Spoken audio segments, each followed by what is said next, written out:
अंबरनाथमध्ये अंमली पदार्थ विक्री करणाऱ्या ड्रग्ज माफियांची घरं निष्कासित करा अशी मागणी पोलिसांनी अंबरनाथ नगरपालिकेकडे केली आहे। याबाबतचं पत्र पोलिसांनी नगरपालिकेला दिलं असून सहाय्यक पोलीस आयुक्त शैलेश काळे यांनी ही माहिती दिली आहे।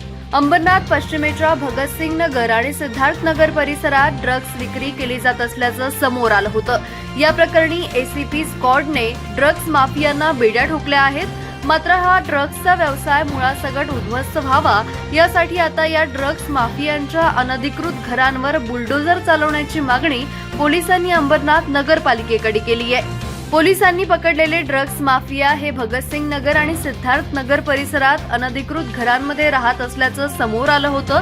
त्यामुळेच आता अंबरनाथमध्येही योग्य पॅटर्न राबवत या ड्रग्ज माफियांची घरच उद्ध्वस्त करावीत अशी मागणी सहाय्यक पोलीस आयुक्त शैलेश काळे यांनी अंबरनाथ नगरपालिकेकडे केली आहे। आता नगरपालिका प्रशासन पोलिसांच्या या मागणीची दखल कधी घेते हे पाहावं लागेल। अंबरनाथ शहरामध्ये ज्या अंमली पदार्थाच्या विक्रीच्या अनुषंगाने ज्या प्राप्त तक्रारी होत्या त्या तक्रारीच्या अनुषंगाने माननीय डीसीपी सरांच्या आदेशान्वये अंबरनाथ विभागासाठी एक NDPS स्क्वॉड काढण्यात आलेला आहे। काल जी भगतसिंग नगरमध्ये परवाच्या दिवशी जी कारवाई झालेली आहे त्या कारवाईच्या याच्यामध्ये सुद्धा त्यांची इन्फॉर्मेशन चांगल्या पद्धतीची होती। त्याचबरोबर त्याच स्क्वॉडला सेंट्रल पोलीस स्टेशन हद्दीमध्ये सुद्धा इन्फॉर्मेशन मिळली होती, त्या ठिकाणी सुद्धा आपण कारवाई केलेली आहे। त्याच व्यतिरिक्त आम्ही नगरपालिका प्रशासन जे आहेत या प्रशासनाला सुद्धा त्यांचे जे अंमली पदार्थाचे जे अड्डे आहेत अड्डे उद्ध्वस्त करण्याच्या अनुषंगाने त्या ठिकाणची लिगॅलिटी चेक करण्यासाठी कळवलेलं आहे।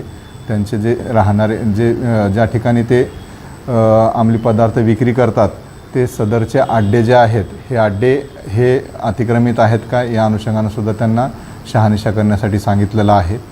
त्याच व्यतिरिक्त या स्क्वॉडच्या माध्यमातून यापुढेही अशा प्रकारच्या कारवाया कंटिन्यूस चालू राहतील।